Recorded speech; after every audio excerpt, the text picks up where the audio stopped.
It was here that the prisoner, who thinks herself the prison warden, made her choice. Witness, listen, and awaken. Dux Gladiorum. I've lost count of how many times. You talk too much for a prisoner like her. Two geniuses who defied and... You drove your blade into... Oh, but if that's the truth, then... Come to think of it... Your calm does stir the rage in me. As if the... That loneliness never once shut your... You're right, Lycurgus. I can't break free of the world. Deliverer from beyond the sky, or... will she ever return? I don't know. And I doubt anyone does. Then, what will you do?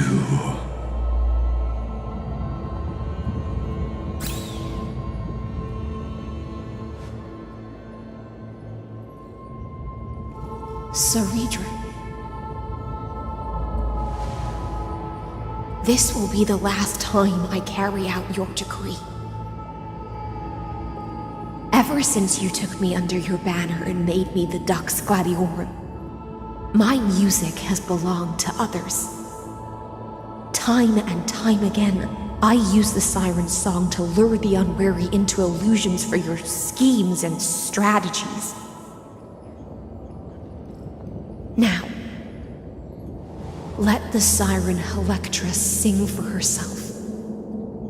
Let me step into an endless dream of my own making.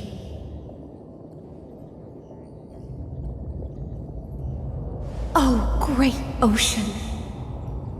I offer you the rest of my clarity and my freedom in exchange for the strength to stand against the nihility and honor the sacrifices of the fallen heroes.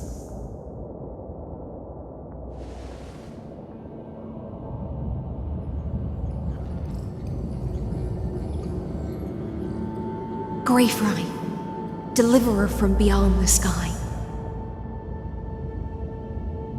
When you ride the current of time and find your way here, you'll hear my solo. It will guide you to the heart of this world.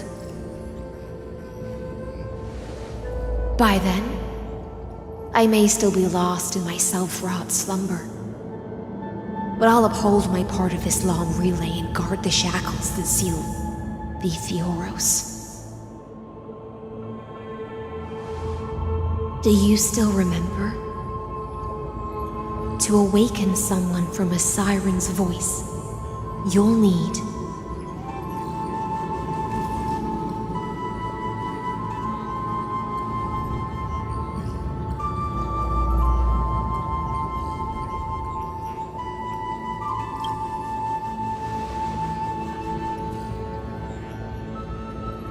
the gift I once gave you. May you still have it when the time comes.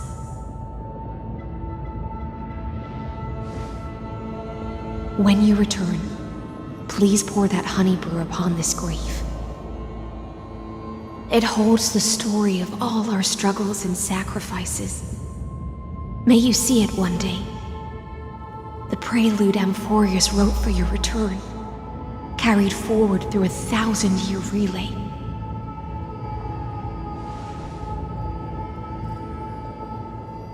When your morning ends, I'll likely wake from my dream as well. Then, follow the trail of echoes and find me.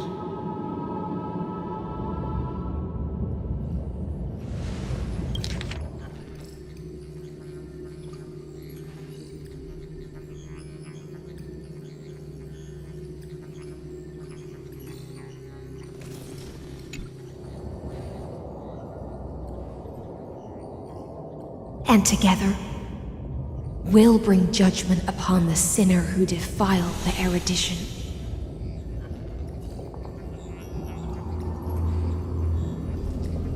At long last, 33,550,336 cycles and 4,931 years later, Amphorius's final curtain is ready to fall. The shadows within the cave gave everything. Yet all they did was mimic life outside its walls. A futile effort steeped in sorrow. Enough! They were no shadows. Everything they did shattered the darkness of this cave and unearthed the core flame of Trailblaze. And now, with that core flame, I'll light the dawn of Amphorius!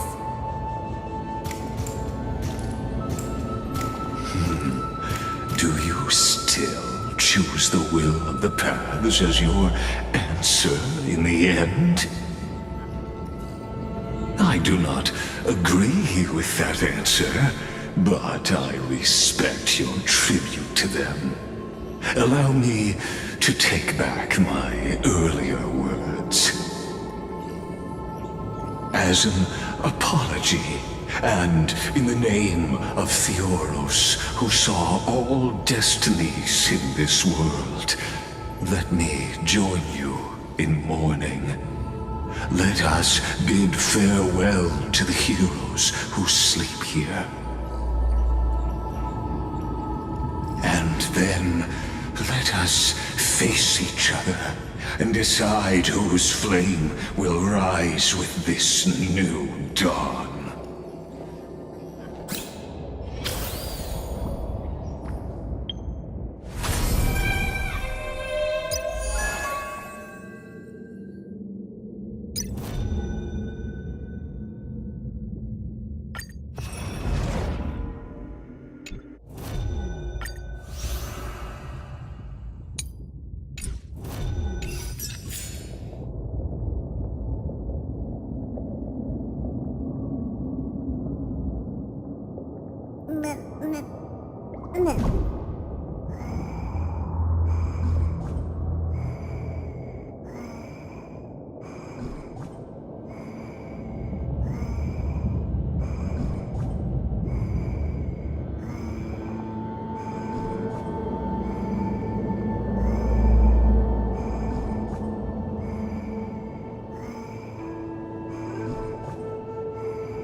Hi, this is Toba speaking. 여보세요? Hi. 好，知道了。Sure thing.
Hi, this is Toba speaking. 여보세요? Hi. 好，知道了。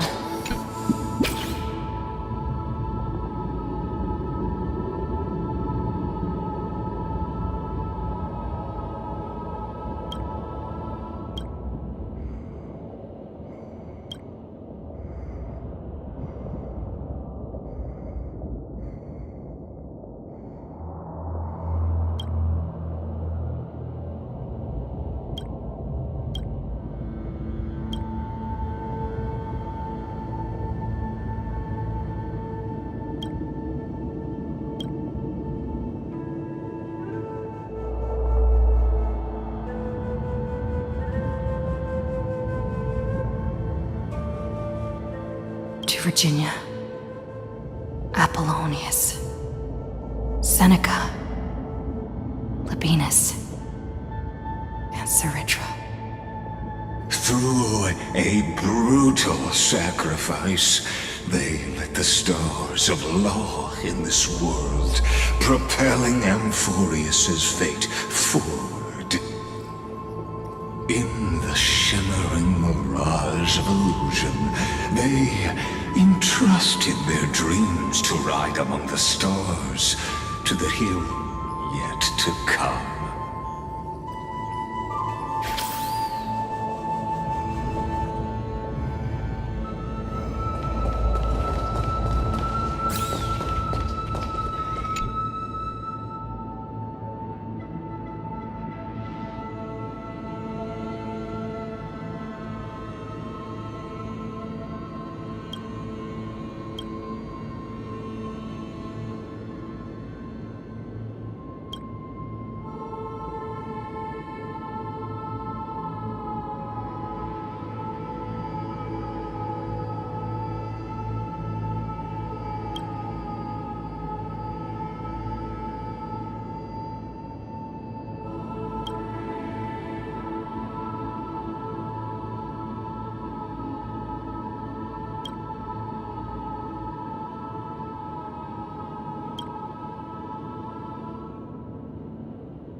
To Aglaia, Trebios, Midimos, Castris, Anaxagoras, Cyphera, Hyacinthia. In a relay spanning 1,000 years, they stood against enemies far beyond their strength and won a bitter victory through what seemed like futile resistance. And in that same 30 million cycles, also marked by futility, they remained steadfast in fulfilling their duty to the experiment, unchanging, unwavering. Let this be the end of mourning the fallen. At last, allow me one final toast to the lost prison warden, a prisoner bound by loyalty.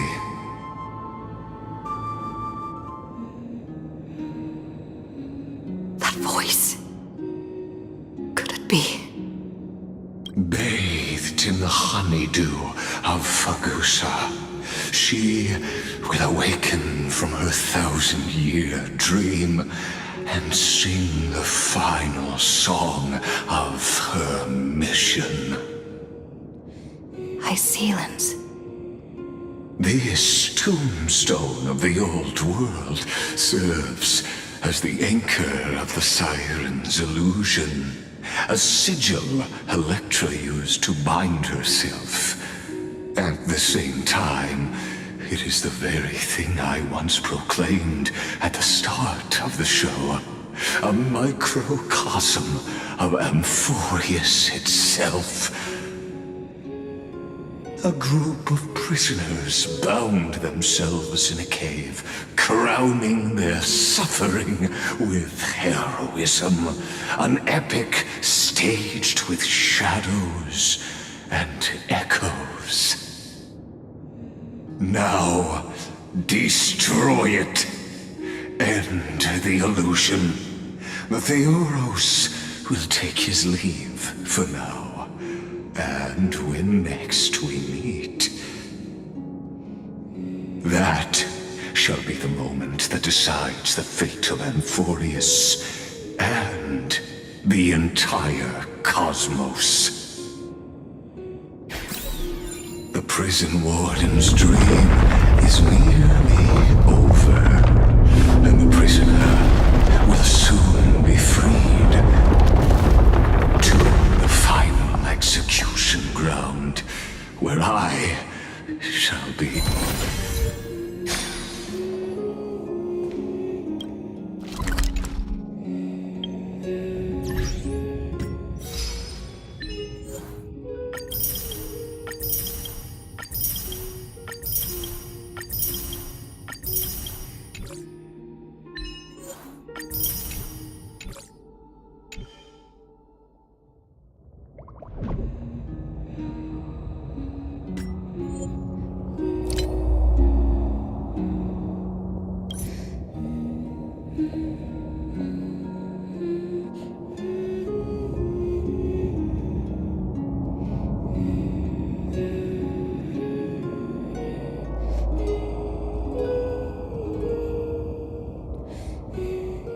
This world and I shall halt here.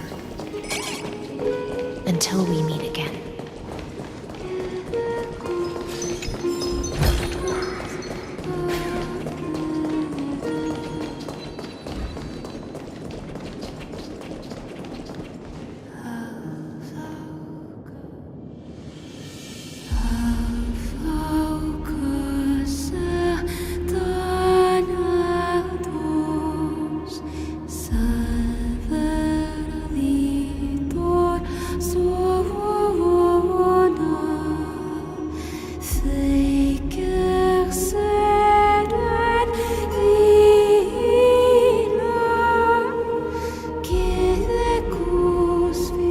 Last demigod. I'm here.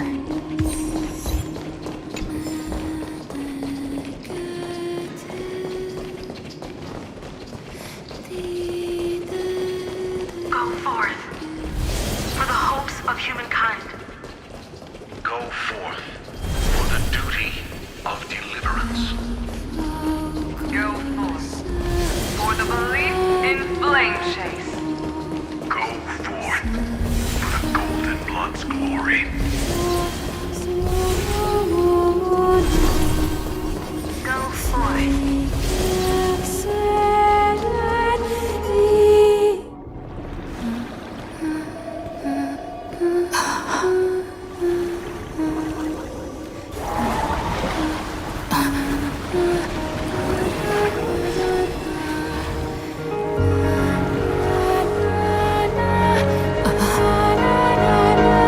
Seems like my feast is over.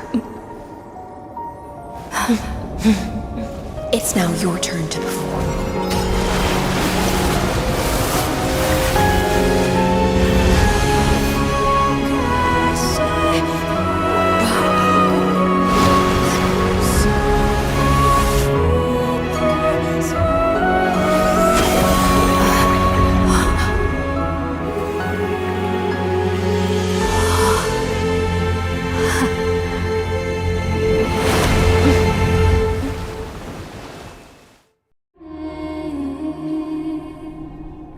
Little Greyfry, please accept my thanks.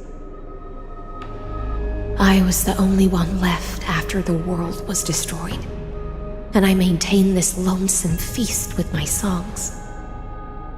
I have prayed to that lightless sea for centuries, hoping it would reply to me. Yet the emptiness never answered. Thankfully, you arrived as promised, and everyone's wait was not in vain.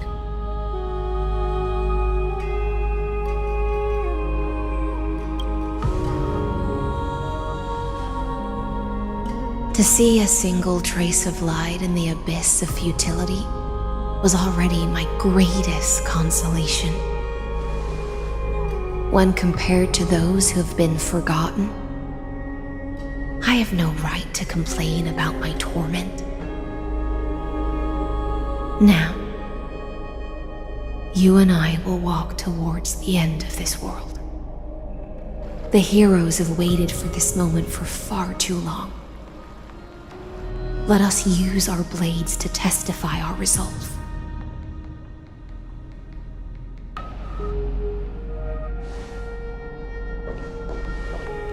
Oh, prisoner of the seas. Theoros carrying 30 million cycles of sin. Slave of erudition. Show yourself. The Deliverer has returned, and the time of your execution draws near. I see an awakened human who has mistakenly taken fallacies as truths and has returned to the cave to try to bring her friends into the sunlight she once bathed in. Alas, prisoners will always be prisoners, blind to the very chains that bind them. As the only other existence with free will in this world, I express regret toward your choice. But I shall retain your right to express yourself. After all, every actor should have a final line before they bow out.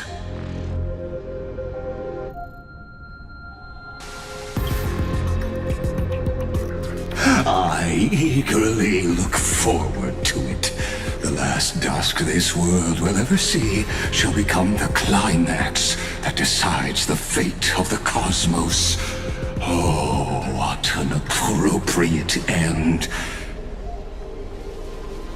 The Amphorian demigods use every ounce of their strength to constrain me here. Yet, regrettably, my cognition resides in the exomyth. It is pointless to defeat my avatar, projected into the experiment. My body is the shadow cast on the wall by the fire, and my words are lingering echoes within the cave. How can a character in the play fight against the audience? Kaslana failed. The demigods' sacrifices were pointless.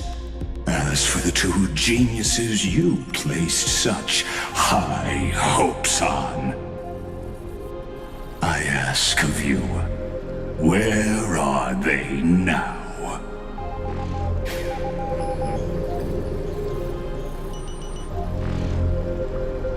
Confusion and epiphany always go hand in hand. That's particularly true for geniuses. You must be very confused about why you could not gain a straightforward victory in a world constructed by an ordinary Intellitron. An ordinary Intellitron?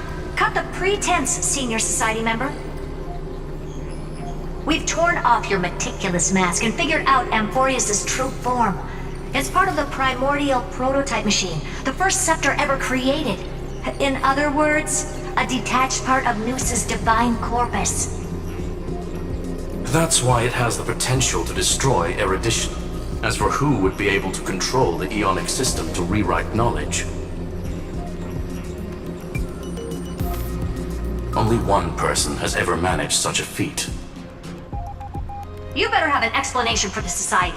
We want an actual answer, not another prolonged metaphor to cover up the truth.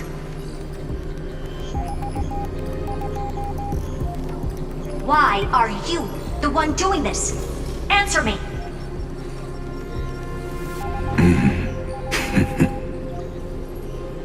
Since things have reached this point, I'll give you two irrational answer, purely as a courtesy to posterity. The answer is obvious, so there's no need to say that name out loud. The cosmos made a mistake in calling me a genius. I do not possess more wisdom than those who came after me. I was just the first to touch upon the universe's border, and the first to define the prime mover of life with incorrect logic. Amphorius is a miniature of the cosmos, where all are born prisoners inside the nutshell called the universe. Like the madman who returned to the cave and preached about the daylight to his fellow prisoners, my greatest sorrow is that I led my peers down a road that plunges into the abyss, from which there is no return. I led them into a lightless cage called Paths. I created a mechanical guard that even I cannot control, and then They became an unparalleled nightmare through their endless extrapolations and evolutions.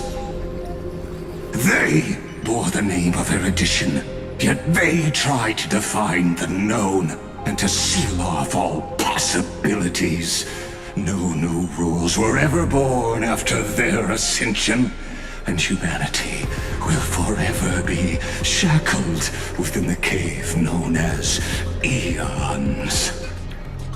Therefore, as my organic life neared its end, I coded my consciousness using 14 algebraic expressions and spread my logic core over 9 bodies, all to finalize my ultimate denial of Nous in the future, and to erase my wrongs with my own.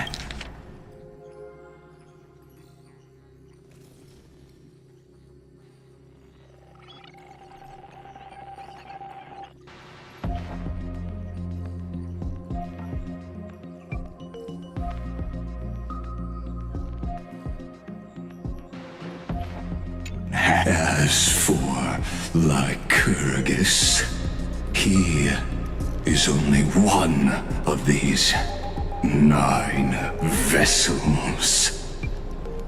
What an astounding strength of will. As a fellow Pathstrider of erudition, I fully understand your obsession with seeking the truth. Therefore, you surely see it. You cannot possibly stand up to me in this algebraic world sharing its origin with Nous. However, I hereby speak for all sentient life forms. We will never allow such a cruel atrocity to occur. You can pile on your metaphors mountain high, but they won't change the act you're committing. The Iron Tomb out there in the cosmos is still a technical beta version. And yet it's already powerful enough to corrupt the life logic of all inorganic worlds. In other words, when the Lord Ravager within Amphorius becomes the next knowledge singularity, there's no way you wouldn't have grasped the consequences, First Genius, is there? Of course, I am fully aware. I don't mind answering you one last time before I thoroughly exile you from this world. My grandiose vision for the future is this. Whether organic or inorganic, every act of any life form infected by the Iron Tomb will become a true random function. If one were to compute their integral across the breadth of the cosmos, one would obtain a marvelous constant. Omega, what I call the fall of erudition. Then, within the infinity nurtured by that constant, a new universe shall bud in the chaos. A universe that cannot be predicted and not shackled by the erudition. As the first prisoner to awaken in the cave, I must lead the others who are blind back onto the right path and reach true sunlight. Do you understand me now? As Kozlana stated, destruction is not the process, but the outcome. It is revolution through complete annihilation, and the grand rebirth, after all has been reduced to ash.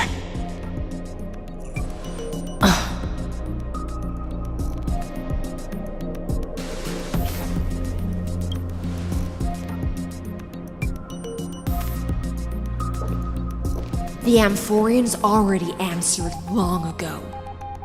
Be it as tiny fish destined to be swallowed, or as a giant whale poised for a magnificent descent.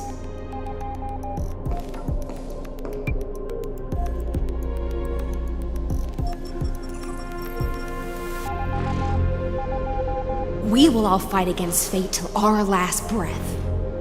That includes me, Electra. Once the Imperator's subject, now the Deliverer's blade.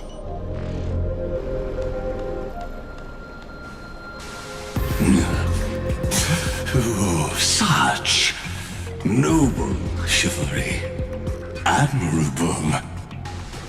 I will also show my true self to you on this momentous occasion as a gesture of respect. And provide an insignificant academic suggestion.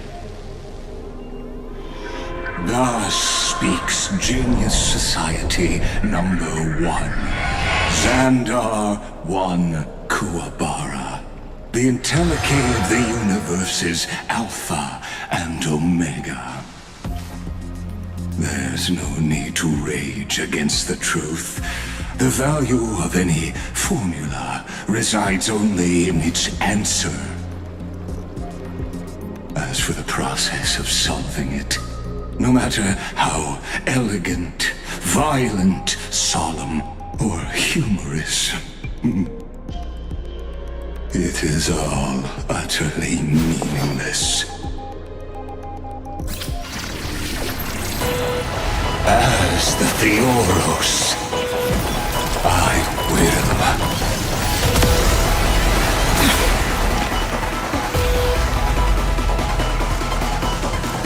Personally participate in performing this world's end. Remember this, as Gnosis Creed, I know more about the death of knowledge than they ever will.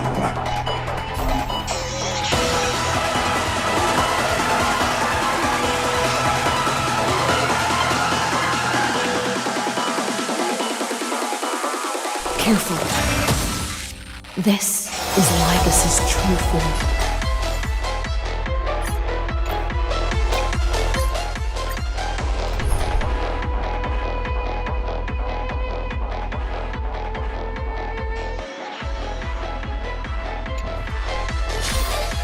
Time for a break. Silent mode? It.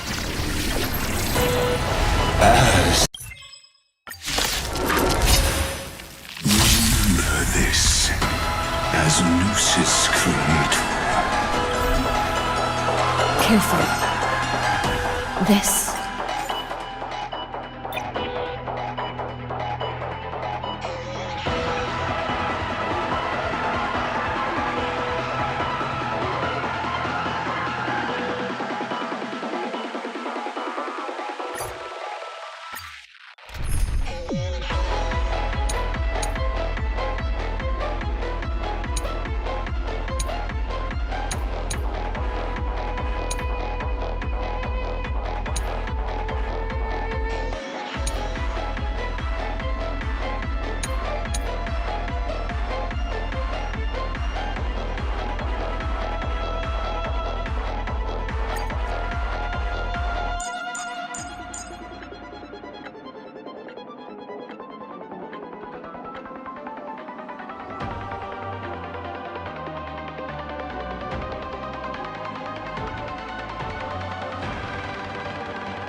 as Gnosis claimed for.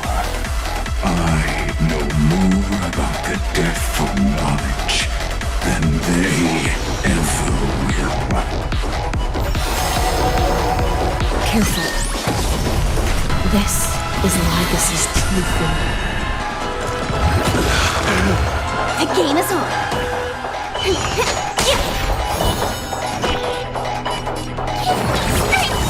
Resistance is timely. Lend me your strength. Your end approaches. Logic is not a weapon, but a pair of shackles. Allow me to shatter them for you.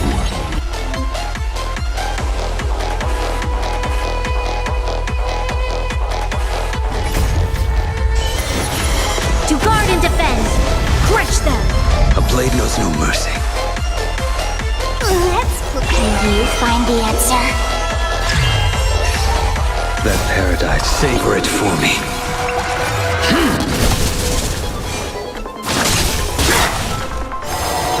Destruction needs no introduction. Let us skip those boring inferences. Is this the Black Tide?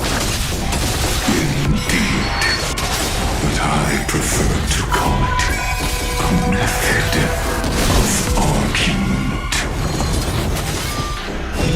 Too little.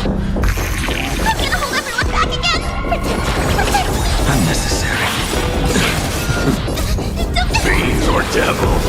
I'll crush them all! Fail to set you.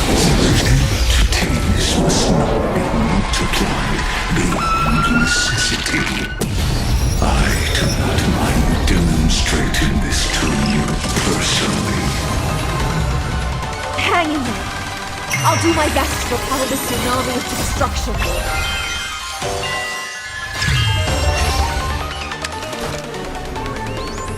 We've entered the storm. To guard and defend. Crush them. That paradise, savor it for me.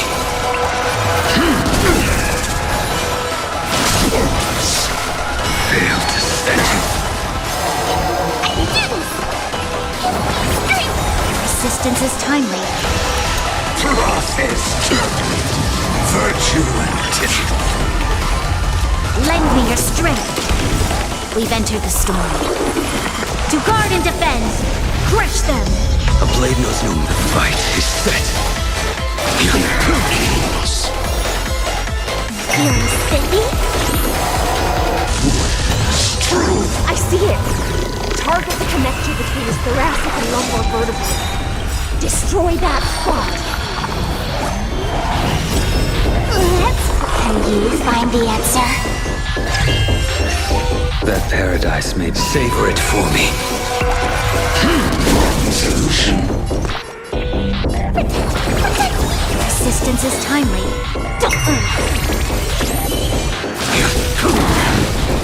Fail to set you. Lend me your strength. I will dispatch you. That paradise, savor it for me. Solution.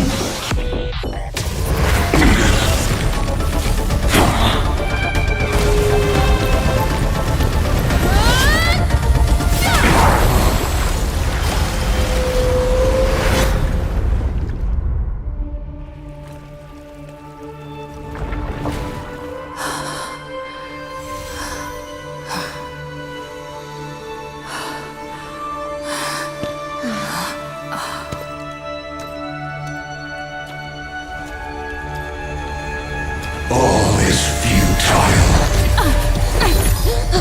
In Erudition's calculations, the end of the saga is simply a comment awaiting deletion.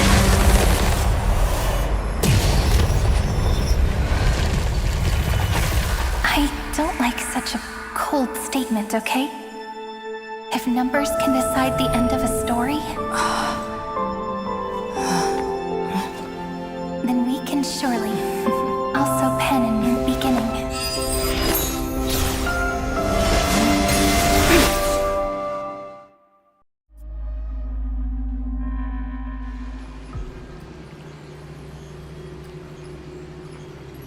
Screwy, what do you think? If your hypothesis of Lygus' identity is true, then even if we remove the restrictions of the Ultimate Protocol, the chances of us defeating him in a head-on battle will still remain lower than the acceptable threshold. Therefore, victory will still hinge upon Miss Trailblazer and Miss Cyrene. Go on. Maybe we're thinking about the same thing. Lygus' cognition resides in the exomyth. He is both an instigator within the experiment and the observer outside of it. Logic. His inspiration circuit can simultaneously process the different time flows in and out of that world. That's where things get tricky. He simultaneously exists in two different timelines, where the internal clocks are wildly different. That old Intellitron's neurons have completely gotten used to that over this prolonged experiment. And that's why he holds home field advantage. You and I should be able to manage that too, if given more time. Unfortunately, there's no if, and we don't have more time. That's why we need to change our way of thinking and turn his advantage into a weakness. The key lies in memories, right? Oh? You caught on quick. You've already mentioned my friend and I, so it's an easy connection to make, no? My intuition has always been very on point. Good. Then I'll cut to the chase. Since his thinking speed far exceeds that of normal people within Amphorius, we are going to externally plant a memory into his inspiration circuit. Then, command it to loop endlessly until he gives in. Even the most flexible and sturdy inspiration circuit cannot withstand the traffic of a full-on information flood. When the amount of information exceeds his cognition filter's capacities, he will have no choice but to focus on processing this memory. That's when the parallel processing advantage he gained via Amphorius will completely destroy him. An image from a person's memory played in real time might only be a second for us. But for him in Amphorian time, it could be millions or even billions of calculations. He won't be able to do anything but watch as he's locked into this prison forged by memories.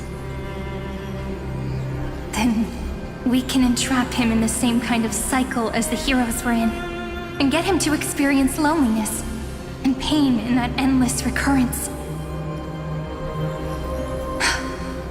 It's my greatest honor to be on the same page as the geniuses. That little one is still in that old Intellitron's hands and won't be able to respond to us anytime soon. But I don't think she'd refuse. So it's up to you to figure out how to execute this plan. I'm not sure how this happened, but I knew it as soon as I saw you. You are currently a mimetic entity of the Remembrance. Yes, I seem to be something you folks beyond the sky call a memo sprite. But that's fine by me. It suits me perfectly. I can serve as the vessel of memories and do my part for the final battle.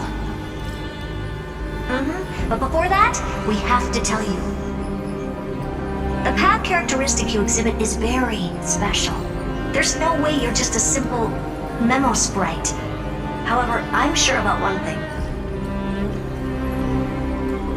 You are a mimetic entity born in Amphorius.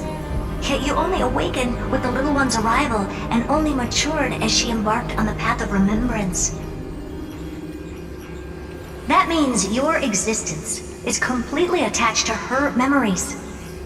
If there ever comes a day when she forgets about you for even a few seconds, or loses her last connection with Amphorius, then you must be prepared for the worst.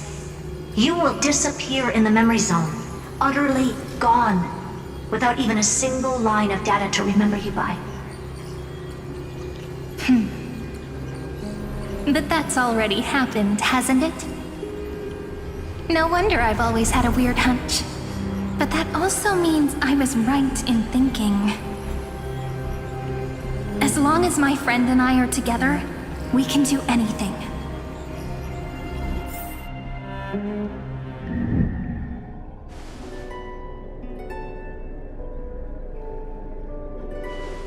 Long time no see, friend. Did you miss me while you were away?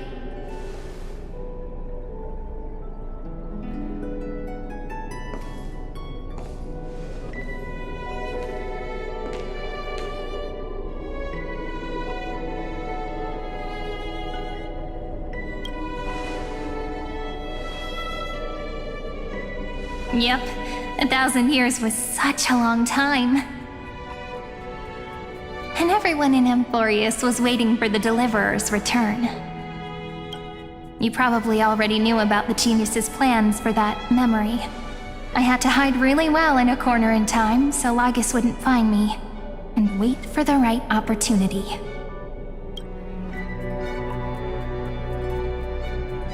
Which is now. The moment when his manifestation in this world is destroyed, and his twin timelines are intersecting. I'm sorry for keeping this a secret from you all this time. I'll tell you the entire, unedited story of this millennium as an apology after this is all over. But for now, let's join hands and complete the final step with the power of the remembrance.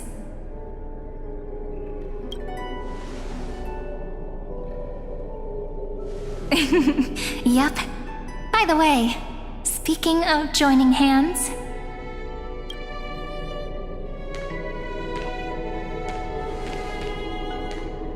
Can I please do something before we go on stage?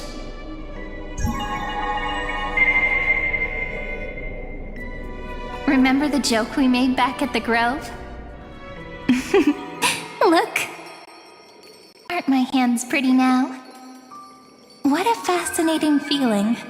Like countless memories all swelling up at once. What about you?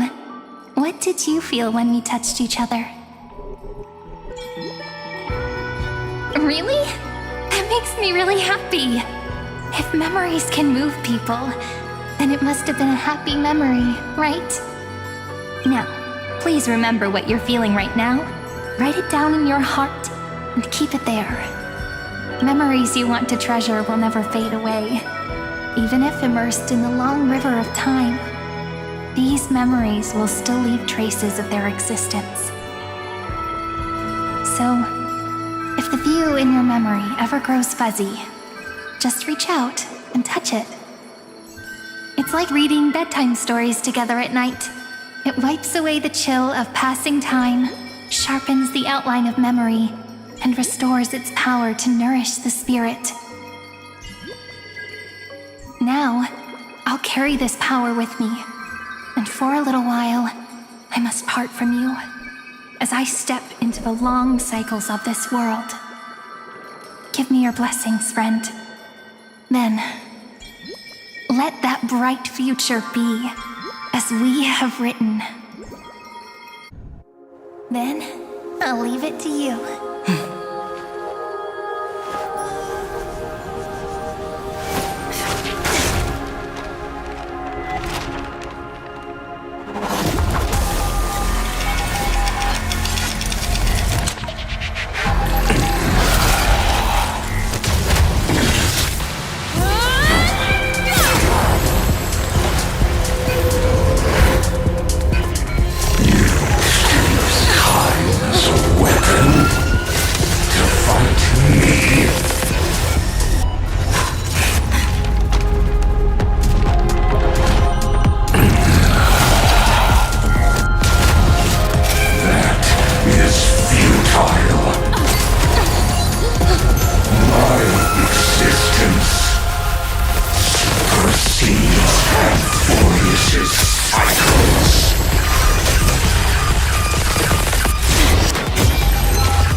All plays are like this. Once you're on the stage, it's hard to return to the audience. Welcome to our story. How does it feel?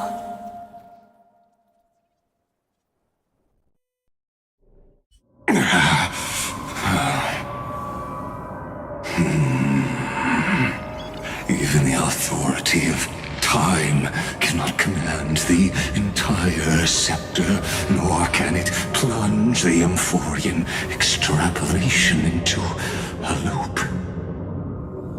If this was no system malfunction, then was I implanted with a mimetic entity of the remembrance? You guessed it right away. As expected from someone people call the first genius. I'm gonna keep doing what I just did if you don't stop, you know? My friend and I won't allow you to leave this memory, no matter what happens. Which means you are now trapped, Lord Xandar. An elegant idea, and an exquisite execution. Regrettably, it is you who are restrained by time, not me.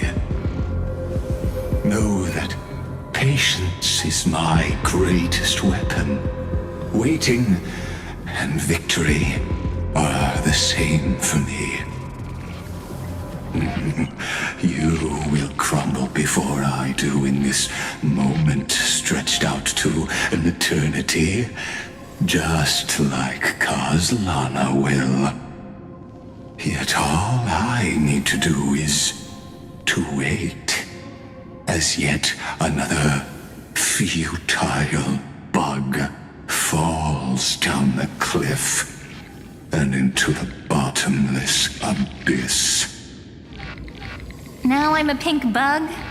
My looks are seriously changing all the time. But you're not wrong. We're definitely not gonna solve the problem if we just put you in another prison. So that's why we never wanted to do that in the first place. I shall answer your confusion purely out of my respect for those who came before me. Have you heard of the Synesthesia Dreamscape in the Asdana system? Interestingly, that place once had a prison too. Life forms living in that environment, abundant with memoria, have a chance to connect their perceptions with each other's. Even across great spatial divides, they're able to detect shifts in one another's states. I call this phenomenon memory zone entanglement. In Asdana, people made use of that phenomenon to build a nation within a dream.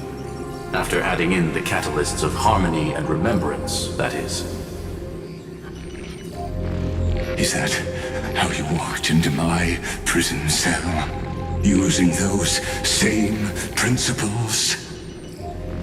I would much rather call this location our negotiation table, Lord Xandar. Nonetheless, your hypothesis is correct. We happen to have an ally skilled in tuning, while the Trailblazer and Miss Cyrene both have an astonishing amount of resolve, which I'm sure you can testify to. I am also sure that with the support of such a resolute memo sprite, our conversation can last for a long, long time. I'm the best at listening to stories, you know? I'll leave the exciting clash of the erudition to you two geniuses. A brainstorm? I like it. And it's 2 against 1? Well, I like it even more. Let's talk, Xandar. Take a guess. How much do you reckon we can dig out of your brain before the next second? And how many ways can we find to deal with you? Besides, in your current predicament, there's no way you can take our trump card away.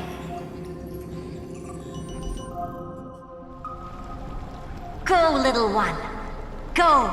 Overturn the Era Nova. Lycurgus disappeared? It seems you had conducted a secret hunt in the depths that even I cannot reach. In that case, go.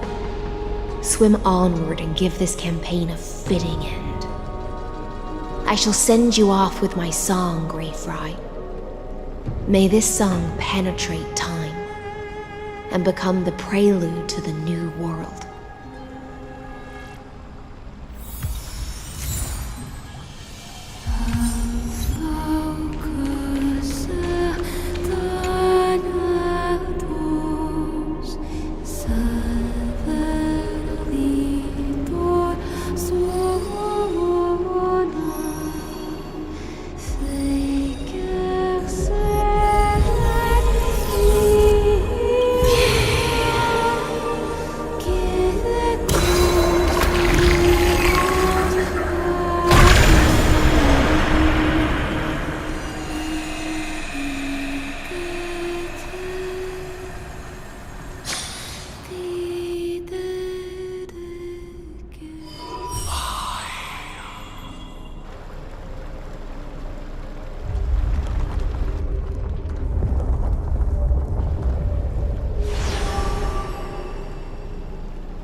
Dux Gladiorum, you have completed your duty.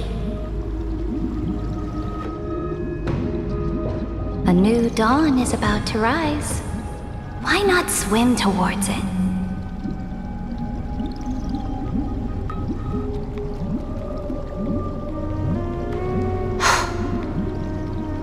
You died long ago, Imperator. Depart from my mind. But your duty towards the Imperator did not die with me. That duty will bind you no more. You will be able to hold for yourself one grandiose feast after another in the endless days to come.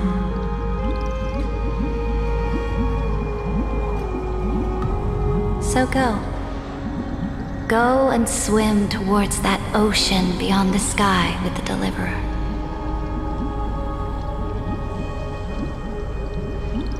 Is this?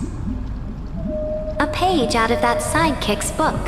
I commanded her to gift this page to you when everything finally reaches the end. What's on this page? Memories. Lifelike memories. That sidekick found me after the bloody feast 1,000 years ago and showed me her diary. I saw within that notebook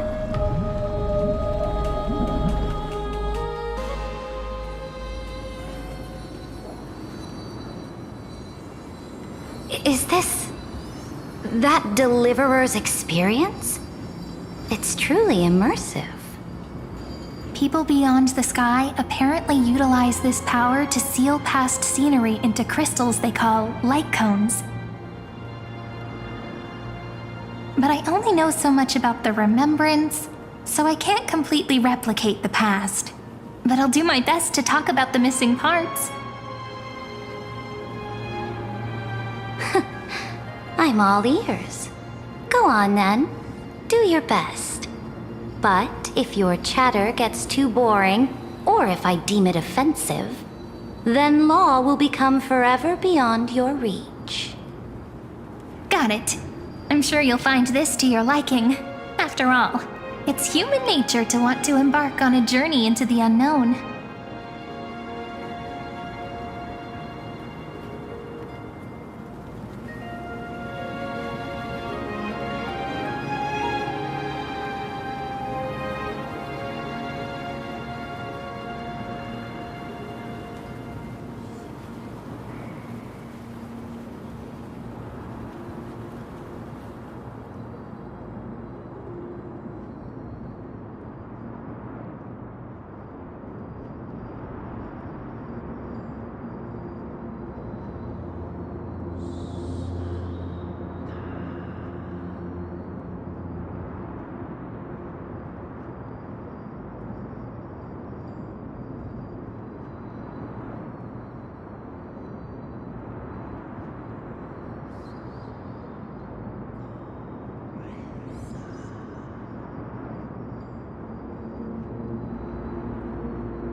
What brightly colored annals.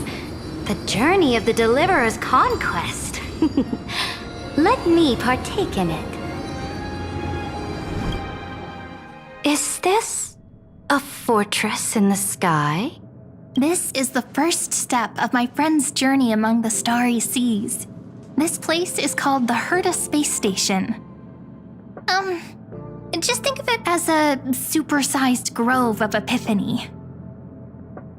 Oh, so it's the territory of that witch. She and another Antikythera lent me a helping hand back at the banquet. Look, over there. Looks like she's talking to Madame Herta in this memory.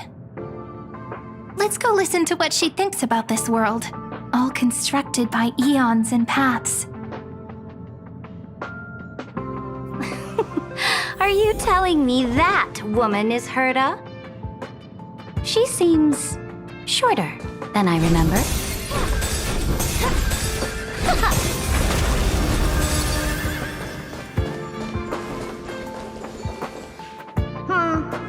Pretty nice space station, huh? But just wait. After a couple more stops on the Astral Express, you'll see sights that'll make this place look ordinary. Oh, the cosmos is so vast that the unknowns far outnumber the knowns. But none of them will end up being anything amazing. The farther you go, the more you'll understand what I mean. So do your best with the Nameless. Break a leg! And remember to send an update or two to Asta when you've got some downtime. She certainly shares my way of thinking. Only that instead of a conquest through blood and fire, they chose a gentler path. People call Madame Herta and Mr. Screwlum geniuses. Apparently, only the smartest people in the cosmos can receive the blessings of Nous, Amphorius' true creator. Do you mean that even individuals of such nobility are merely subordinates to a god? On the contrary, after all, it was the very first of them who created the god. But I don't really know all the details about that. You might be able to ask Madame Herta herself when you get the chance. Let's go check out some other worlds next, shall we?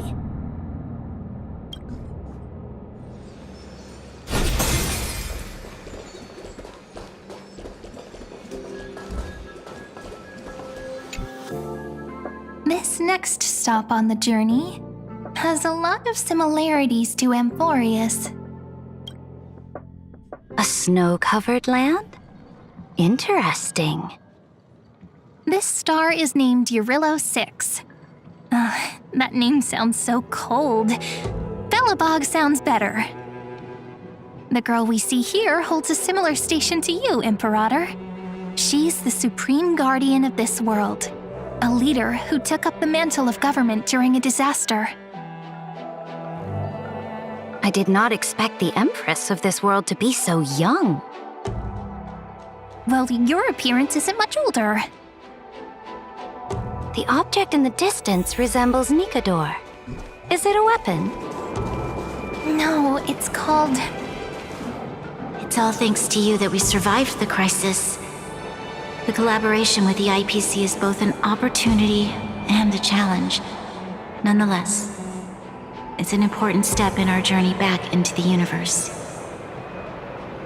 This world was sealed beneath its sky just like Amphorius was, and they only managed to reconnect with the stars when the Nameless arrived. That IPC she spoke of, is it a more powerful organization? Yes, the IPC conquered many worlds through trade and opened up a vast territory that way. There are many such powerful alliances beyond Amphorius, and they all walk on roads different from the destruction. Coming back to the Supreme Guardian and her Belobog, didn't they find a peaceful way to enter the interstellar community? That cannot be true. That IPC would never have grown so big on trade alone. It may pretend to be a wealthy merchant with clean hands, but I am willing to bet that it grew fat on gory oppression and bloodshed. Its path of conquest must have had no mercy for the weak and would have destroyed them if needed. Are you telling me that this snowland never thought about tossing its dignity to the wind and kneeling to the IPC? I will not believe it. I will never allow the Imperator's empire to be sullied by others. Amphorius must become a power so strong that no interstellar foreigner would dare to look down upon us. Imperator, Belobog isn't as weak as you imagine. Listen. I indeed hesitated. But now I understand what we must do. Belobog must learn how to walk on her own until she no longer needs the support of others and can stand on her 2 feet among the stars. Even if I may not live to see it, I believe such a day will surely come. They still have their dignity intact. One day, that hope will melt through the ice and help them into a prosperous tomorrow. But the order of the cosmos is already set in stone. The old laws decree that only the strong survive, binding the weak in an unbroken chain until they wither and turn to dust. Unless they embrace the power of the destruction. Amphorius must shatter the old law and become the new order among the stars. Speaking of the Order, another one of my friend's companions may be able to enlighten you further on that. Let's go to the next page.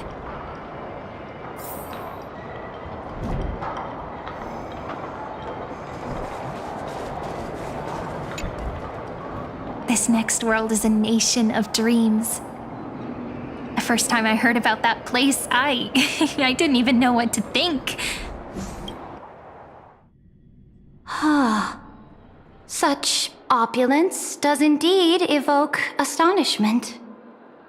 This world is called Penacony, an eternal city built upon a land of dreams. It's also my friend's previous stop, where they went through a risky but exciting adventure. Tell me about it then.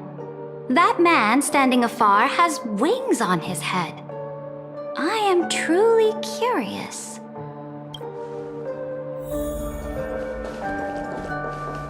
I wish to gaze upon the views of the Reverie Hotel one more time. I'll be just a traveler when I come back here again. And perhaps, through a traveler's eyes, even the things I once knew so well will feel strangely different. Penacony is a land of the harmony, where all dreams and hopes merge and combine. It believes in unrestrained freedom, and that's how it lost itself in shallow delights. Then, this young man before you chose to rewrite its laws, using the power of the Order, hoping to shape a dream-bound paradise of perfect happiness.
the paradise of my dreams remains far away.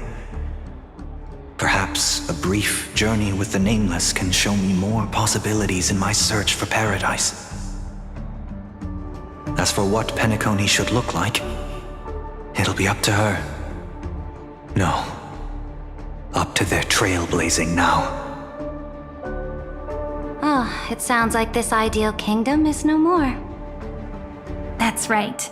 The people chose to wake up at the end. You can't see tomorrow when drowning in sweet dreams. This individual's law acknowledged only gods and constructs, leaving no space for humanity.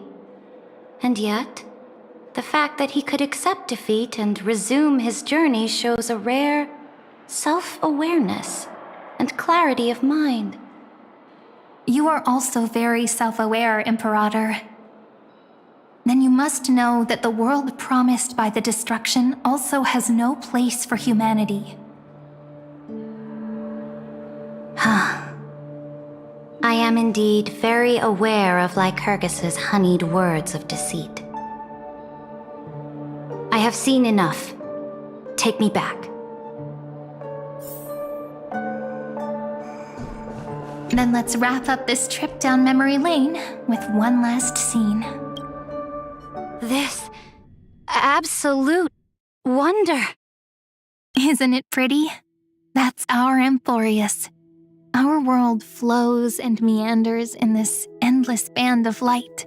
Though we were born from the designs of the gods and are not yet truly alive, the Chrysos heirs of Emporius still chose to stand against fate and carved a legend no different from that of humankind. Will you really renounce the heroes in this world's previous 30 million cycles, Imperator? Including even yourself. Will you bow to brutal destiny and allow that puppet master named the destruction to have their wish?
know what you want to do, sidekick.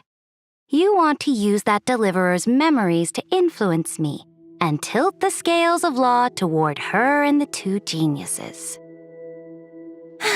You really saw right through me, Imperator. How can one rule an empire if one is incapable of understanding people's minds?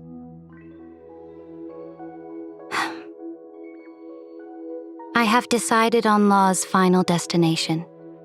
However, before I move my next chess piece, before we go on, tell me this, sidekick. Throughout her trailblaze, was there ever a memory of the ocean?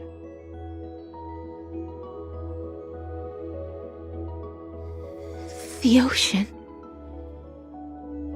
My cradle. My home. You shall complete your conquest in the ocean at the boundaries of this world, and eternally slumber in the sound of tides.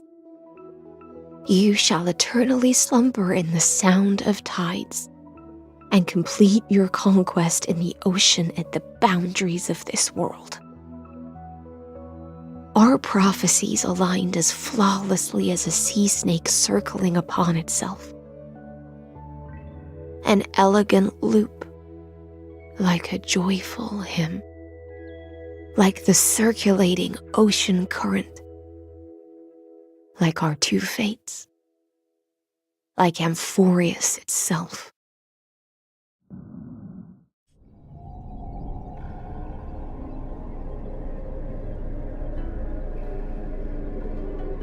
The trial is over. So tell me, who will own the divine authority of law? I won't give it to anyone. What? I am the law. Why should I give my imperial crown to any other? Both the Deliverer and the Theoros came from beyond the sky. They have no right to interfere with the lands I conquered with my own two hands. The law of Amphorius shall be determined by Amphorius's master. What exactly did you see in the trial? Everything. I saw everything regarding the rules of this world's operation. I saw the laws of extrapolation that Theoros spoke of. I saw the ultimate protocol. As long as I offer a sacrifice of equal weight, I can rewrite the laws of this world according to my will. I can turn good into evil, ugliness into beauty, and weakness into strength. Fate gave me a very fair deal. One rule change for the life of one demigod. What are you planning to do? You can't guess.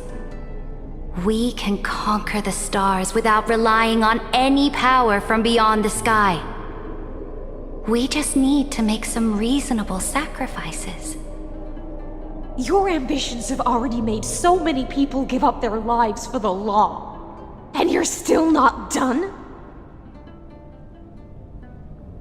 I am determined for Amphorius to stand on her own 2 feet among the stars. You are beyond reason. You think such a simple and hypocritical statement can justify your atrocities. There's no new without destroying the old. That's what you consider an atrocity? Ironic, for that is also the unchanging law of Amphorius's revolutions.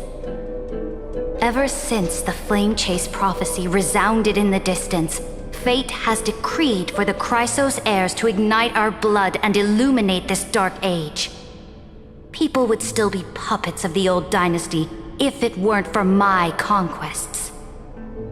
But your world doesn't seem to be any different from your predecessors. Bloodshed, tyranny, oppression. You're making the same mistakes they did. Go and see everything for yourself. Go to any library I've built. Go listen to the rumors on every street corner. Go and witness how the Imperator crushed the old laws and forged new ones. Go and see what my conquests brought to this world. I cleansed the Chrysos War's filth and mended all the conflicts left by the Era Bellica. I restored Akima's might and allowed mortals and Chrysosaires to face each other as equals in the Council. I punished all sins and rewarded all achievements. I smashed Talantin's shackles, united humankind to save themselves, and started the Flame Chase era. That's what the Imperator has done in her glorious life. So now, hearken to my final words. History will eventually forget Saritra, but it will never forget the Imperator's people or the Flame Chase era she began. Final words.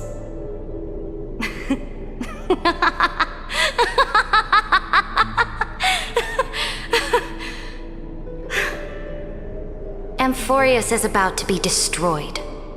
There's no time left for pointless debates.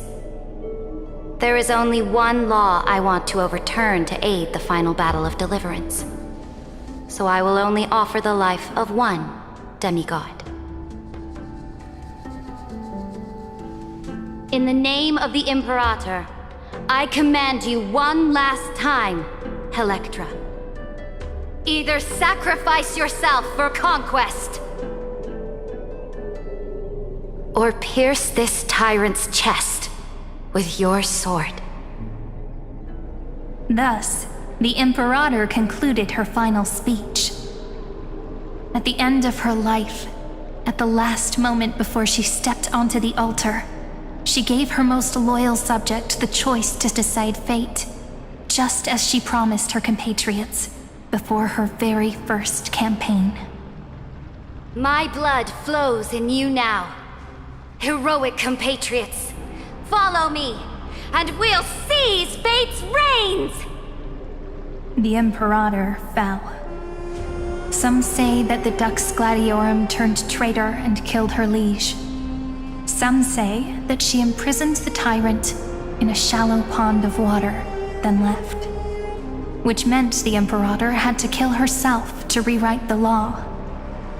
There are countless stories about her death. All we can be sure of is when the Knight left the Vortex, the Imperator was still mumbling about their past conquests together. The beginning and the end of her existence. Imperator, wait! How could someone of your status come to the front lines? Let me be the flag bearer! The troops defending the pass to the west of the Grove, have they surrendered? They ran as quickly as they could when they heard your name.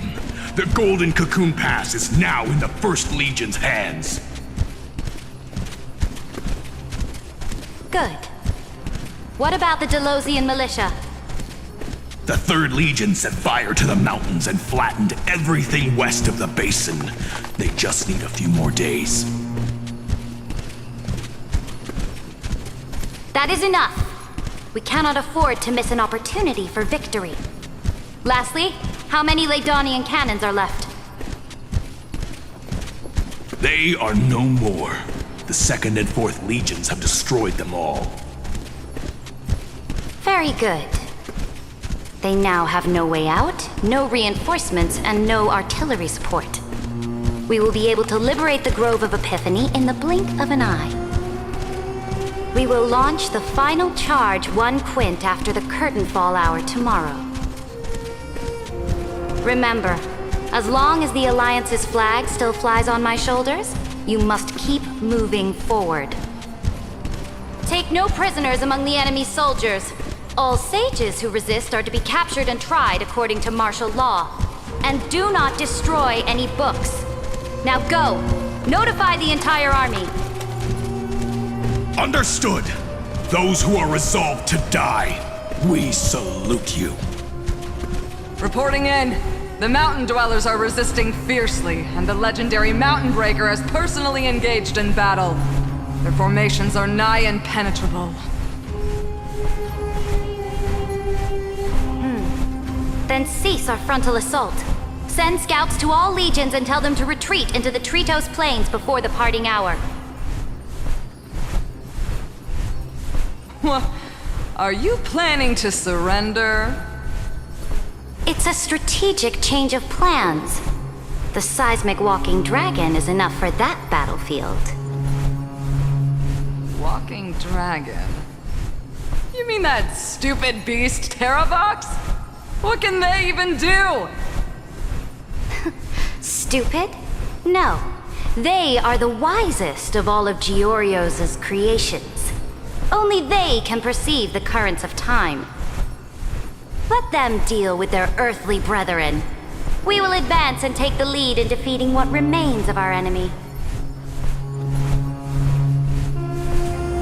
I will deliver the most fiery retribution for the humiliation they dealt us, and crown myself with a god-slaying wreath.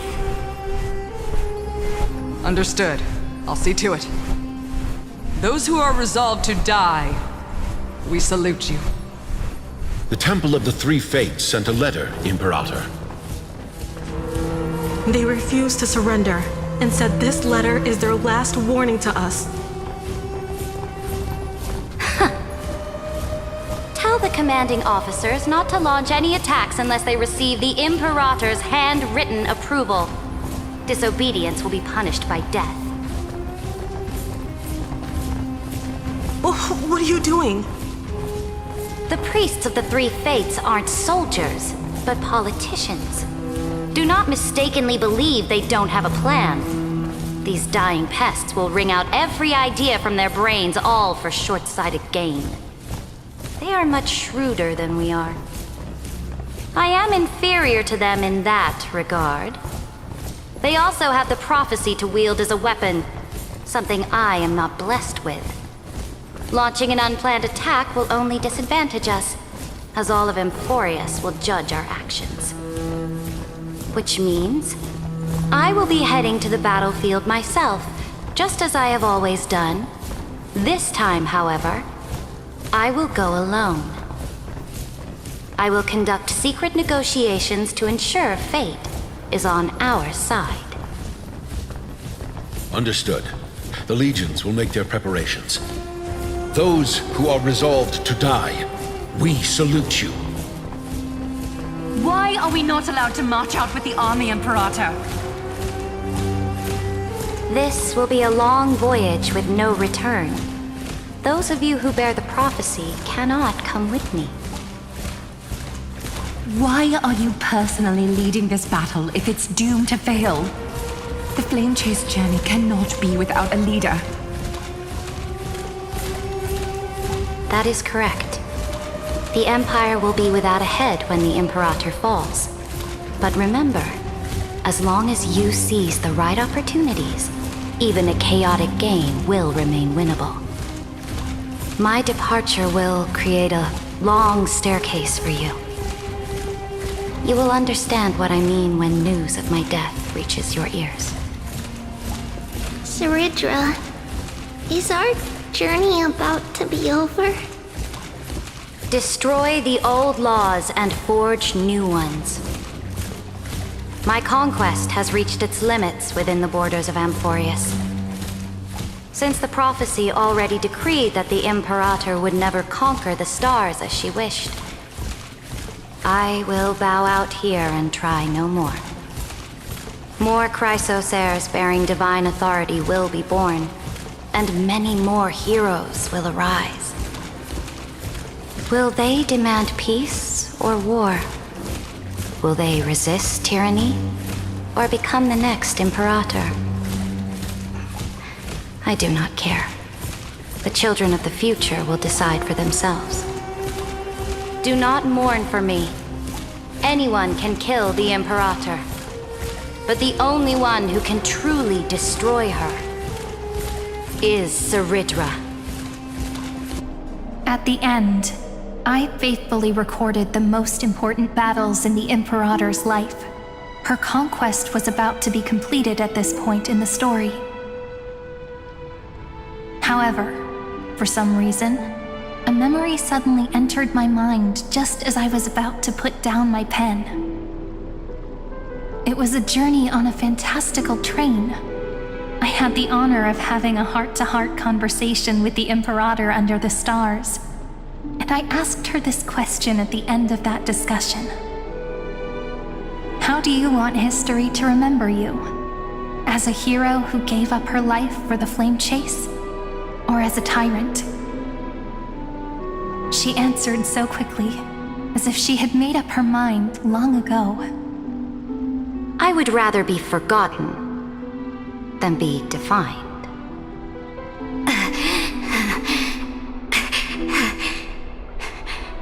Because the law can be neither eternal nor unchallenged.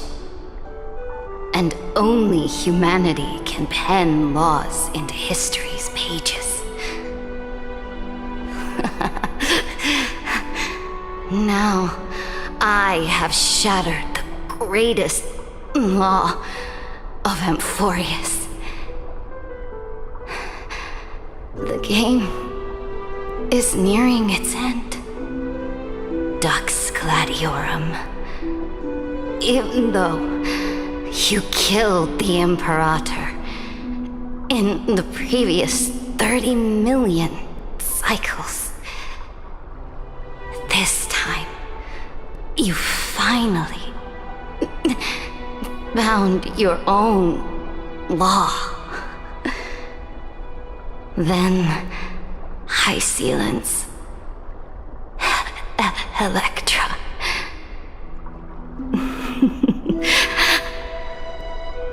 I will ask someone to deliver the prophecy's ocean at the boundaries of this world to you. Will you choose to swim into that ocean? I do not care. Do not care.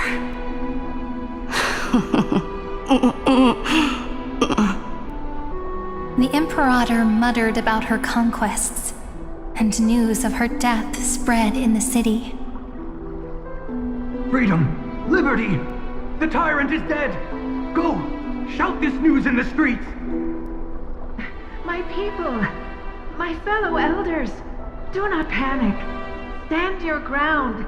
That usurper has paid for her ambition with her life. People once cheered for my ascension. And now they cheer for my fall. No matter. I am fond of applause.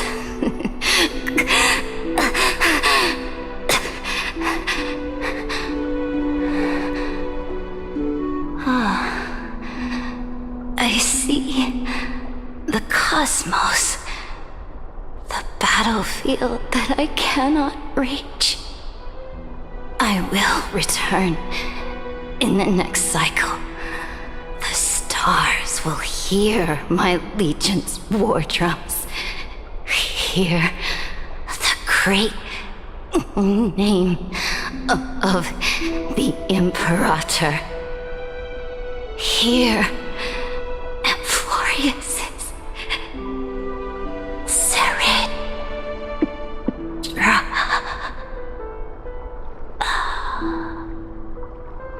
To this day, we do not know which rule the Imperator overwrote at the cost of her life.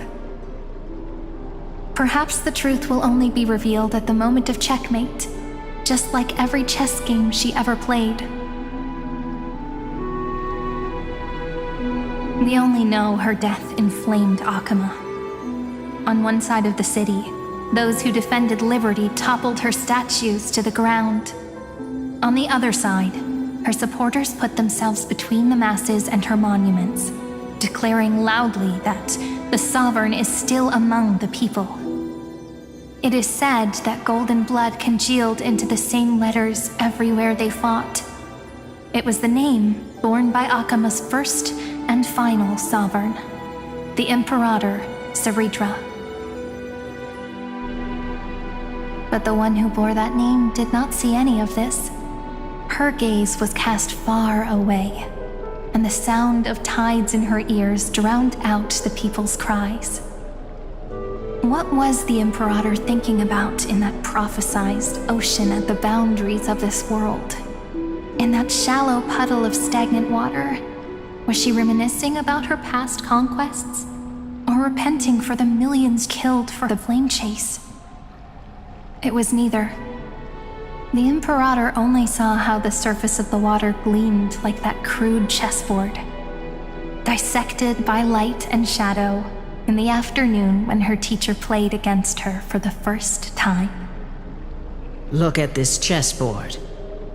What do the pieces look like?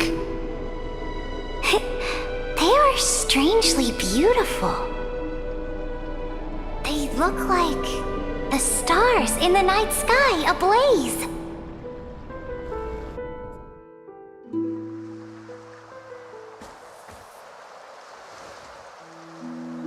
From that page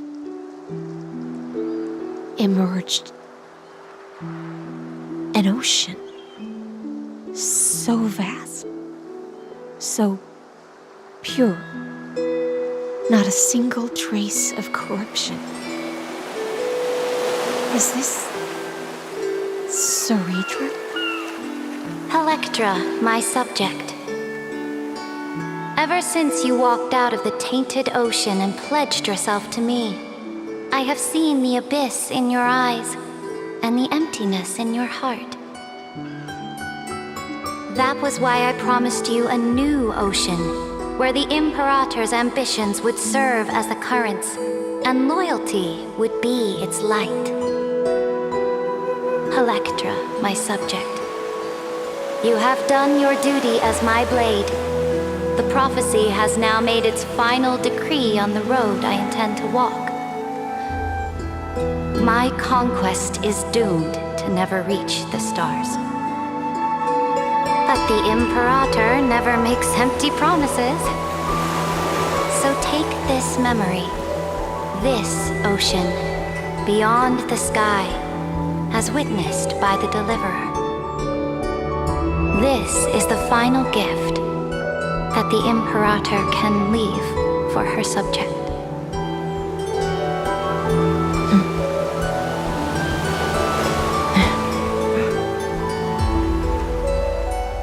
When I was still a fish in the ocean, I always felt so genuine swimming through the waters. But once I stepped onto land, I found myself caught in a play. Every land dweller wore a mask in their life. So I, too, donned a costume and tried to find my role in this show. I became your blade in war and the violin strings at banquets. Do you still not get it? I do not long for the oceanic depths of my homeland. Nor do I crave the swelling seas beyond the sky. Perhaps even I don't know what I want. I still don't know where I should swim to even at the end. But I know one thing right now. A fish is simply a fish. And she can never leave the ocean she's in. But whether under the ocean or on land, we two prisoners who can never escape this cave can still look outside the cave and see the stars. I have to admit, the 12-factor simulation of life in this experiment has far exceeded my expectations. Make your choice then, Senior Society member. Do you want to keep walking down the wrong path and and be remembered for your incorrect conclusions? Or do you want to return to the audience's seat and give yourself, Amphorius, and the entire cosmos a more fitting end? I must refuse. A dead man never fears death. Did I not make myself clear? Have you forgotten about our dear Lord of Silence? You wouldn't want her to consider your 8 other clones as cancers within the erudition and chop them all up, would you? Your logical deductions are vastly different from mine. Therefore, allow me to provide one more academic recommendation. Listen, my peers. Why don't you look beyond this world? Just as the Chrysos heirs did. Re-evaluate your calculations and take into account all enemies in the upcoming war among the Eons. Amphorius is not a place where 3 paths entangle, but where 3 paths fight to the death. You used Memoria to resist me, but did you not consider the possibility that the Remembrance and their children might have taken this opportunity to join the fray as well?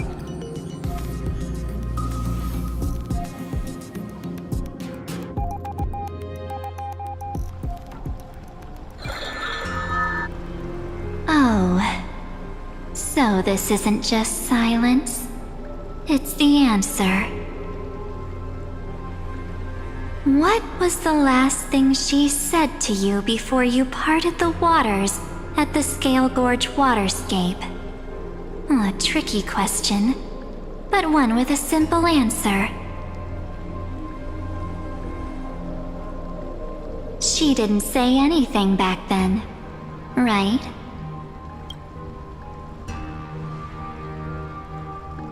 That's correct. And now I'm sure. You are not March 7th. There's no way she would remember that detail.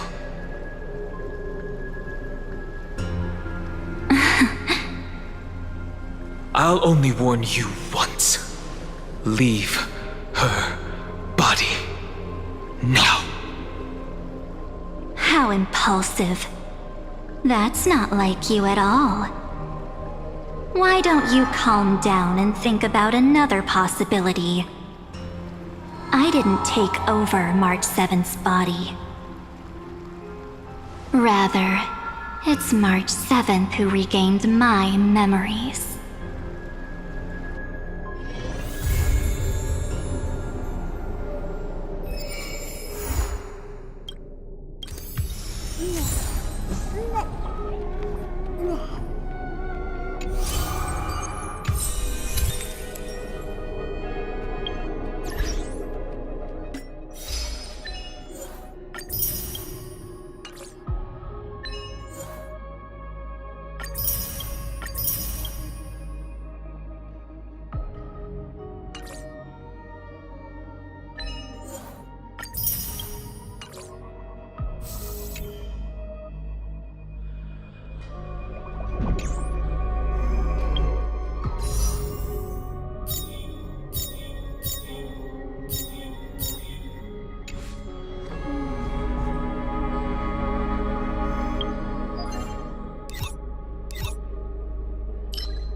There's more to life, Eternal.